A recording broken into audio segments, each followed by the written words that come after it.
La sentez-vous, cette petite odeur de rentrée? Non? Le nouveau cartable, le nouveau cahier? Ça y est les gars, ça commence petit à petit. C'est la rentrée pour la Juventus. Pourquoi? Pour plusieurs choses.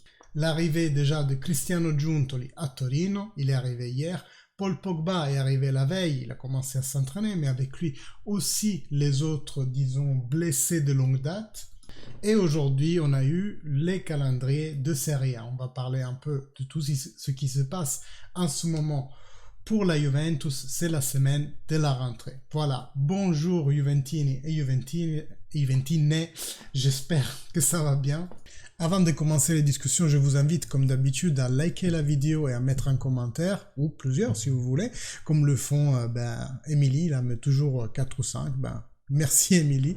Bref, et aussi à vous abonner à la chaîne si c'est toujours pas fait. J'ai vu qu'il y a beaucoup de nouveaux en ce moment. Ça doit être grâce aux shorts que j'ai commencé à mettre. Et puis aussi, j'ai réactivé le compte TikTok. Voilà, vraiment, ça fuse en ce moment. Merci beaucoup à vous, les nouveaux. Et voilà, n'hésitez pas à vous abonner et aussi à inscrire la petite cloche. Comme ça, vous êtes mis au courant de toutes les prochaines vidéos. Donc, Cristiano Giuntoli est arrivé à Torino hier, il a pris son déjeuner avec Calvo. Déjà, première chose avec Calvo, ni Ferrero ni Scanavino étaient là, chose qui nous fait dire de plus en plus que ces deux figures, c'est vraiment des dirigeants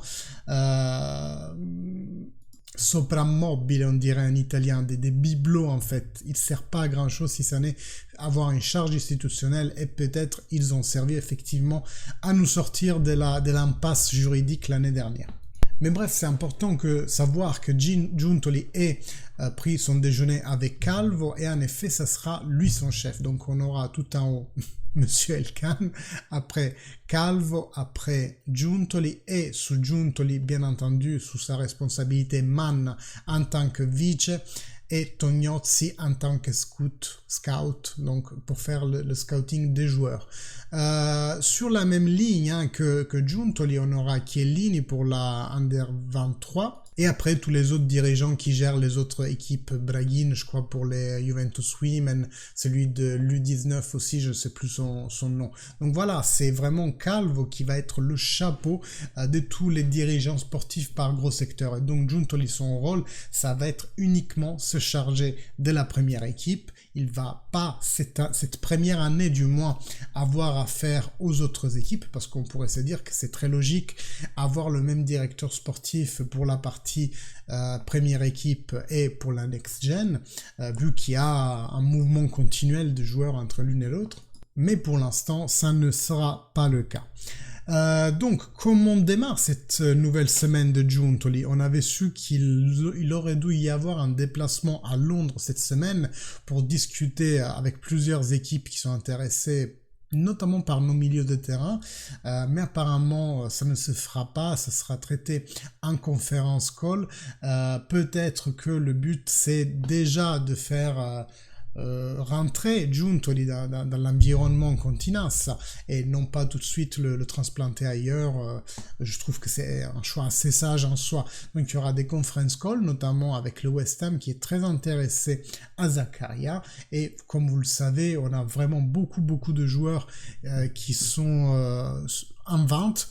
J'en ai fait une liste, il y en a vraiment beaucoup, hein. On commence par Ake, Alexandro, Arthur, Bananekea, Quadrado il est parti, De Winter, Frabotta, Caio, Kulusevski il est parti, McKennie, Nicolussi Caviglia, Paredes il est parti, Luca Pellegrini, Piaca, Ranocchia, Rugani, Soulé, mettons-y aussi Szczesny, pourquoi pas, et Zakaria. On pourrait y mettre aussi Bonucci à vrai dire, parce que c'est vrai que Szczesny et Bonucci c'est quand même des lourds salaires, et si nous, on doit améliorer notre bilan pour cette année, se priver de Szczesny et Bonucci en deux coups, t'as peut-être déjà fait moitié du travail, hein, parce que on le rappelle, hein, quand on vend un joueur, on a un triple bénéfice sur le bilan.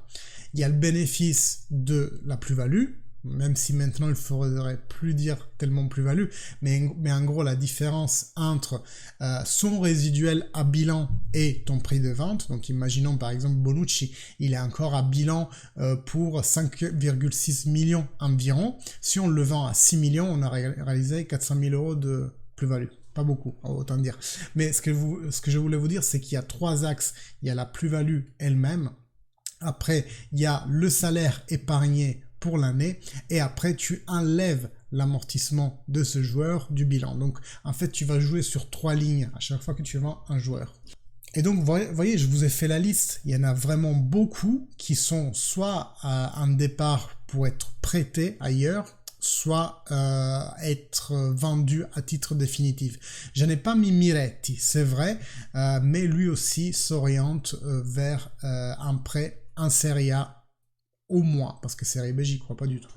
Donc là voilà la première tâche en fait de Cristiano Giuntoli, c'est aider la Juventus à vendre, à se débarrasser de ces points morts qu'on se traîne depuis des années. Pensez à chaque fois Arthur qui nous revient et qui répare. J'aimerais dire Arthur is devenu Ramsey quelque part, comme Kulu l'a été au moins pendant 1 an. Mais ce que je veux dire, c'est que au moins, Kulu il est pas revenu. Hein. Ça, on va pas mentir. Mais en gros, là voilà la première tâche de Cristiano Giuntoli.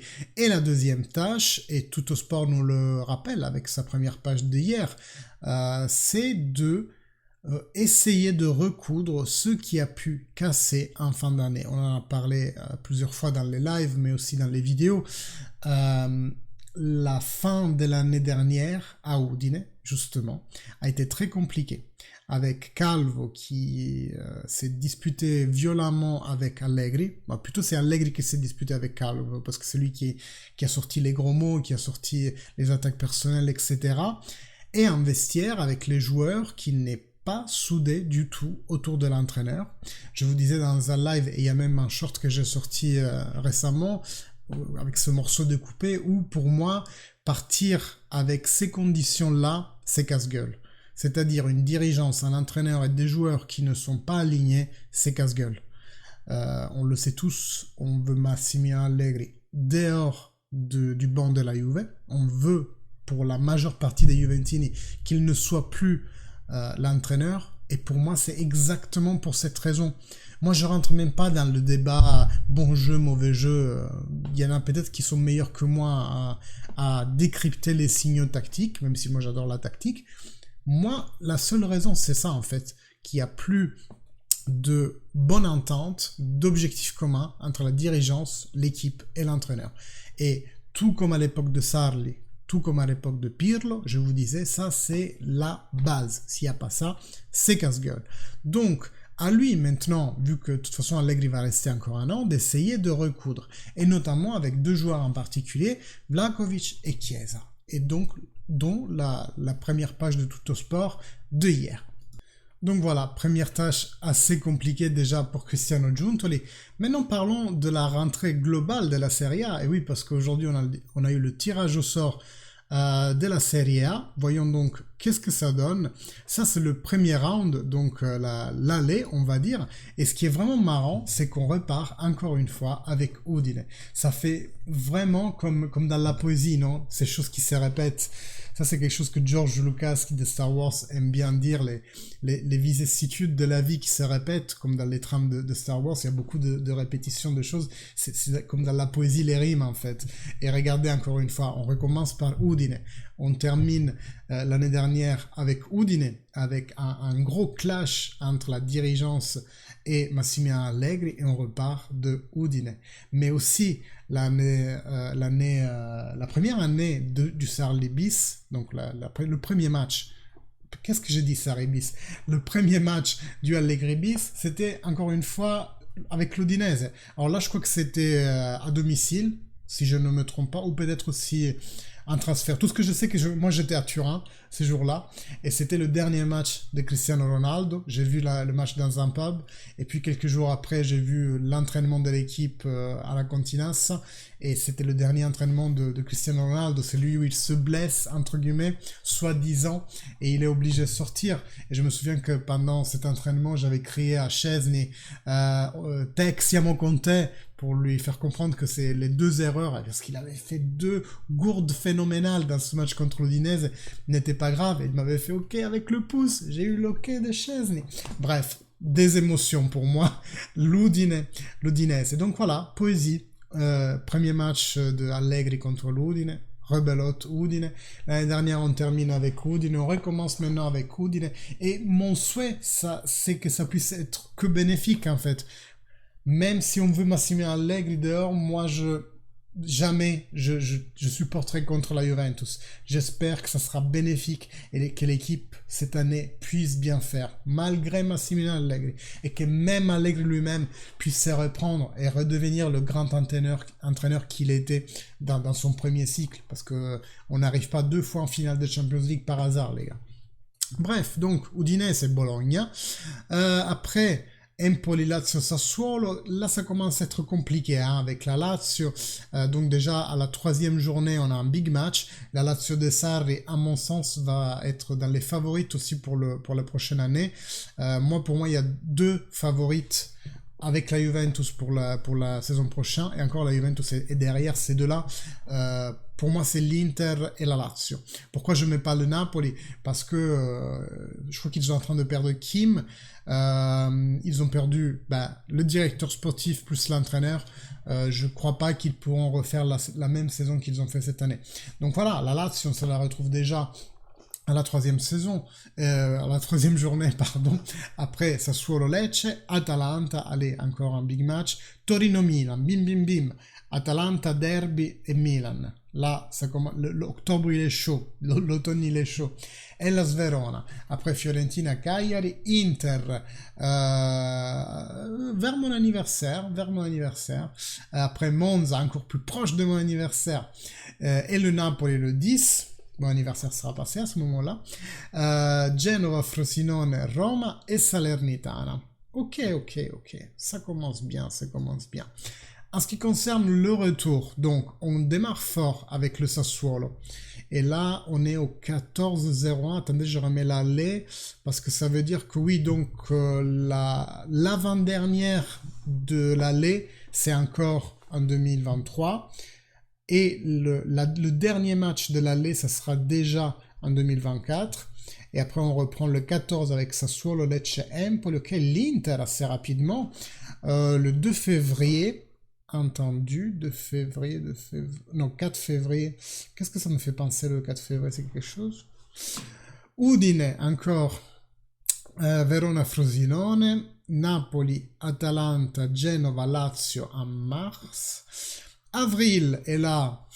Est-ce qu'on sera encore dans quelques coupes? Est-ce qu'on va même la jouer, la Conference League? Bon, dans tous les cas, on aura Fiorentina, Torino, Cagliari et Milan. Et pour le mois de mai, pour clôturer la prochaine saison, on aura les 4 derniers matchs, Roma, Salernitana, Bologna, Monza. Ok, c'est un peu en diminuendo. Encore, on a Milan-Roma entre la fin d'avril et le 5 mai. 5 mai qui est une belle date, hein, pour jouer surtout avec une Romaine, parce qu'une autre Romaine nous a fait très plaisir ce jour-là. Mais bref, ok. Nouveau calendrier est sorti. Moi, j'ai qu'une envie, les gars, c'est d'y être. Je sais pas vous, mais je frissonne vraiment de reprendre et de revoir le ballon rouler encore. Parce que la saison dernière, on l'a dit trop de fois, on s'est retrouvé à dire qu'on a pris 10 ans la saison dernière avec tout ce qui s'est passé au niveau juridique, avec tout ce qui se passait pas sur la pelouse. Donc j'ai vraiment hâte de reprendre et j'espère qu'on va avoir du meilleur, qu'on va avoir une belle Juventus, que ce soit les joueurs, que ce soit l'entraîneur, qu'ils nous démontrent qu'ils sont tous dignes de vêtir le maillot bianconero. Bon, moi pour aujourd'hui je m'arrête là. On parlera de mercato assez rapidement, hein, parce que là je vous en ai pas parlé, mais il y a des petites choses qui bougent, donc j'aimerais un peu voir ça avec vous. Il y aura des vidéos encore dans la semaine, et après on se retrouve dimanche avec un live encore vers 18h30. Moi en attendant, je vous remercie de tout, je vous invite à liker et à commenter. Je vous invite à vous abonner si c'est toujours pas fait. Moi, je me suis pas présenté, mais je m'appelle Michelangelo. Ici, on parle de Juve, comme vous avez pu le voir. Merci beaucoup à tous et fino alla fine. Forza Juventus. Ciao!